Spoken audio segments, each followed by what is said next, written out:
right, so I'm going to show you how to sew buttons on both sides of your cap or your headband at the same time and not have any knots or any loose thread tails sticking out. So put your marks on there according to the pattern or according to what works for your head. I use a piece of thread that's about 4 feet long, folded in half. You see me matching up the thread ends there, then folding it over. So it'll be folded in half, and actually you'll have 4 threads then once you do that. So here I'm bending it back, and you've got 4 threads. And I snip off that end so that there's no loop on that end. And the right hand end has the 2 loops that we're going to thread through a needle.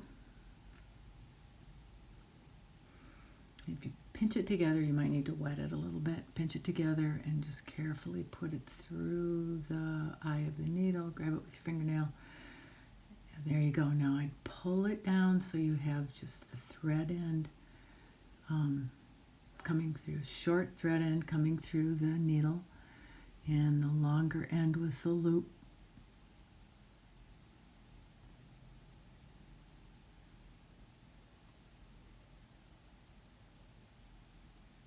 All right, so you're ready to sew, ready to put it through the other side. Put the other button on. Alrighty, there's the mark for where the button goes. So I just put the needle through there, and then pull it, but don't pull it all the way through. You want to pull through and leave a short loop, maybe an inch or so of that loop end on the opposite side. And you can see there it is, about an inch or ish, doesn't matter.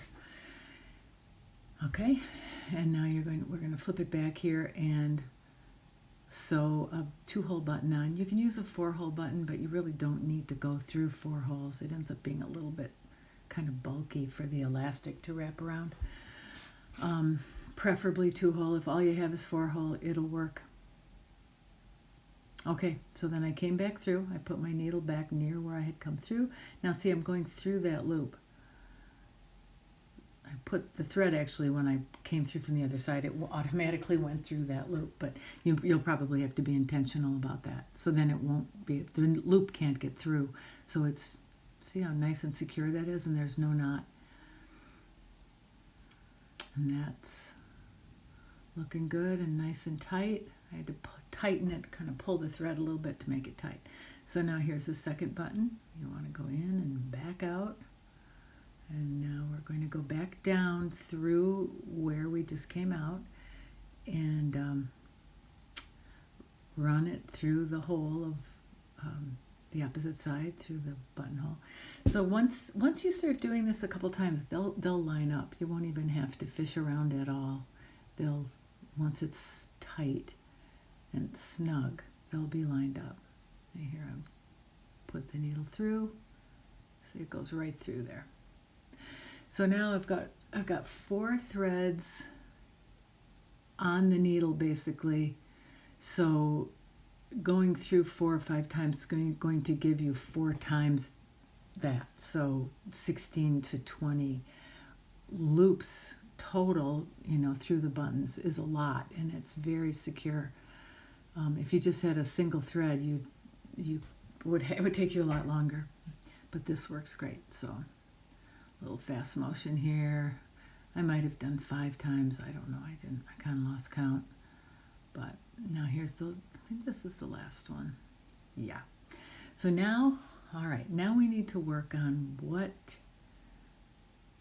how are we going to get this, to end this without a knot or a long thread tail hanging. So that what you do is put a pin, use your middle finger to hold the button, and then take a pin and push it against the needle. So that needle is coming through from the other side. Now I'm pulling the needle back, and watch. jumped. Did you see that? The pin just jumped inside. So now the needle is on the outside of the pin. Don't pull the pin out. Leave it there, leave it there. I took the needle off the thread. See the thread pop back. And so now you've got that pin inside of the thread. So when you pull it sideways, the thread comes out from between the fabric and the button. And that's what you want. That's how you want it to be. So now we're going to secure that, and the way that I do it is I take up the thread with 2 fingers and wrap it around and then twist it. Sometimes I twist it twice, and then I would do what I just did there. I do it again, wrap it around, twist it. So I do that 2 times. Once I do that, then I'll snip the end off nice and even again, pull it back between my thumb and forefinger, rethread the needle with the 4 threads. Keep that tail shorter than the main thread. And now I like to just do one last thing to secure it. I'll go back between. Nice thing about having clear buttons is you can see what you're doing. So I'm going between the fabric and the button, in just right between the 2 holes of the button, and then through that loop. Okay, so that is secure. That is very secure. But we do not want to take and cut it right there, because you'll have that loose thread end, and there's really no reason to have that. We have another solution. So the needle is still threaded. Go back close to close to the center of the button. See, I did between the 2 pieces. You can't see that needle on the other side anywhere, so you know it's between the fabrics pieces. And then pull it through out, and now I usually fold the fabric back a little bit, pull on that, and pull it taut so that it pops back inside between, and you can't see the end. See how nice that is? No knots, no loose thread ends.